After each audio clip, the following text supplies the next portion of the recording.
Jordan, it's been 1 year, can you believe that, since you came and sat in my studio and we had what was an extraordinary interview, got very emotional at one part of it. Can you believe it's a year? And what kind of reaction did you have to that interview? Because some of the clips went so big and everyone was having a view about it. What was your reaction?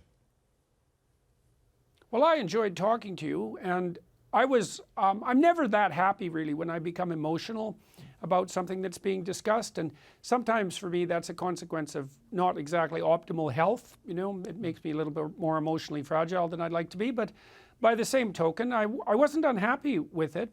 I do still hold to my belief that I am addressing a loss, a demoralization among young people, and maybe particularly young men, and that I don't feel that there's anything inappropriate about that. And so we touched on that, and I mean, other than that, I was very happy.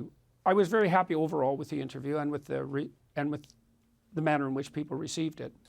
I was too. I had an extraordinary reaction just in the streets, you know, of London and New York, and people coming up to me, wanting to talk about it, wanting to know what I thought of you.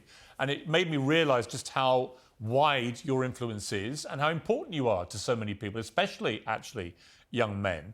How do you feel about that influence and power that you have through that influence over so many young minds? Well, I hope it's not power, you know, because power is not a good thing. You have to be a fool to want power. If it's influence, that's a good thing. If it's an invitational influence, that's a better thing. If it is the sort of influence that encourages people to stand up on their own and to help them believe that they can do that and that they should do it and that the world is a lesser place if they don't, then that's a good thing. And I do think that that's what's happening.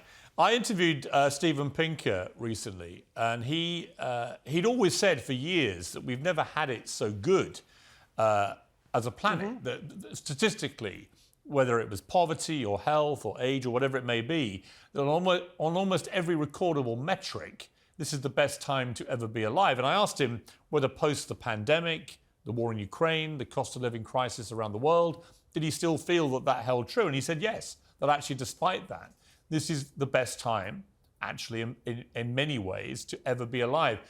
When I read your Twitter feed, which I find fascinating, exciting, challenging, combative, but often quite furious, I get a sense of somebody quite angry with the state of the world.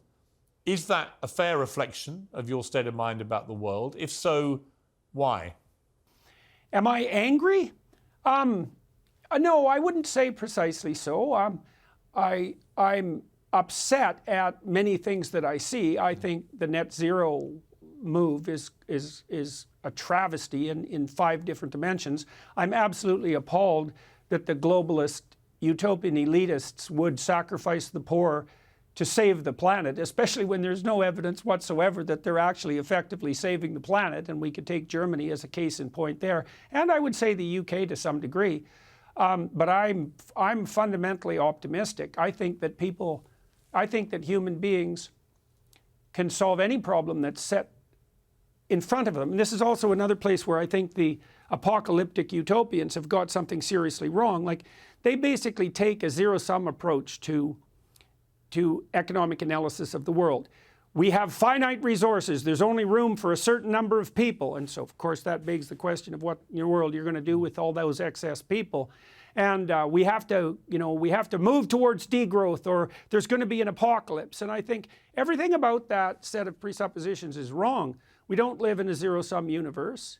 The apocalyptic outcome that everyone's predicting isn't necessary. And the more fundamental truth of the matter is that if people adopt subsidiary responsibility, and we could get into what that means, and we organize our social hierarchies effectively and generously, we could make the desert bloom. We can make much out of virtually nothing. And human beings have that capacity because we can transform cognitively. And there's no reason to assume at all that we couldn't have more than enough for everyone. Now, that would mean those who want more for themselves than for other people would have to let go of that essentially power-mad desire and be willing to share and be willing to raise the poor out of poverty. And of course, doing so decreases the gap between rich and poor, and that's very annoying if you're narcissistic and rich. What's fascinating, actually, is that whenever I've interviewed you or done your podcast, and I'm feeling it again now, I agree with so much of what you say, but that's not really the point. I believe that you come from a place of authenticity. And I think there are other people like that. Joe Rogan is another one that I watch him. I don't always agree with him, but I always feel he's authentic in a different way and to a lesser degree. But I think the point's the same. Someone like Andrew Tate, I can see why he resonates so much with young men in particular, because much of what he says, they feel fills a void in their lives where they feel oppressed as a group of people, and he gives them a sense of empowerment. So I get that. And it's interesting that I cite the three of you because Gavin Newsom, who's the governor of California, and many think may end up being the Democrat nominee for the presidency next year, he said this. He said, I have a very serious conversation with my eldest daughter about the chat bots on Snapchat. I really worry about the misinformation, disinformation about what's happening with our country. But I really worry about these micro cults that my kids are in. I say micro cults because I don't know if there's a better way to describe it. My son is asking me about Andrew Tate, Jordan Peterson, and then immediately he's talking about Joe Rogan. And I'm like, here it is, the pathway. And when I read that, I sort of laughed because I thought, what pathway do you think that is? That statement was unconsciously comical in 4 dimensions, which is pretty remarkable achievement as far as I'm concerned. I mean, first of all, anybody who talks about misinformation and disinformation, that the misinformation and disinformation that other people are spreading, is they immediately invalidate themselves as a serious observer in my viewpoint, because they're basically arbitrary censors.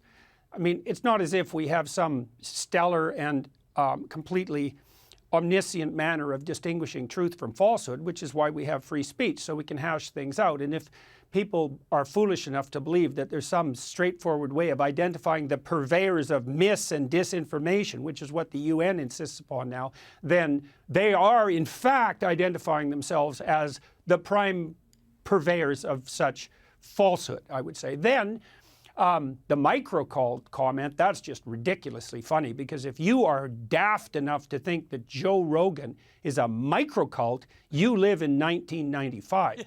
Joe Rogan is the most powerful journalist who's ever lived by an order of magnitude. And if you don't know that, you're just not in the modern world. And young people are in the modern world, and they know that Joe Rogan isn't a micro cult, and Gavin Newsom might not know that, but that just means that he's anachronistic enough to be deluded. So that's pretty damn funny. And then the next part that's funny is that maybe if Newsom had a clue, he'd be curious about why his own children are interested in these microcults, and exactly what it is about, let's say, Tate and Rogan and I that are grouped together, even though it's a strange grouping. I mean, I'm not particularly happy to be grouped with Andrew Tate, because I think that there's some elements about what he does that are quite reprehensible, but that we could certainly talk about that. And so, you know, there should be some curiosity on Newsom's front, trying to figure out why it is that this degree of popularity exists. And then the pathway comment is also extremely comical. I tweeted out after that, it's like, well, yeah, Gavin, you better be careful. We're coming for your children there, buddy. We're going to turn your girls into women and your boys into men. And I know that's a dreadful proposition, but, well, you know, it's just so preposterous. I don't know who he thinks he is in the most fundamental sense, and that's really something crucial since he's likely going to run for president. Right. And I don't know what world he thinks he lives in, but he certainly has virtually zero curiosity. You know, and I should point out as well, Piers, I have invited many Democrats onto my podcast. And one has agreed, and that's going to be broadcast soon. But for years I've worked, and I have very many contacts with Democrats, by the way. They're all terrified to come on my podcast. They won't talk to me. And so if it is a microcult, at least half the reason for that is that the damn useful idiots on the progressive side, let's say, are too terrified of the woke mob to come out and actually have a conversation.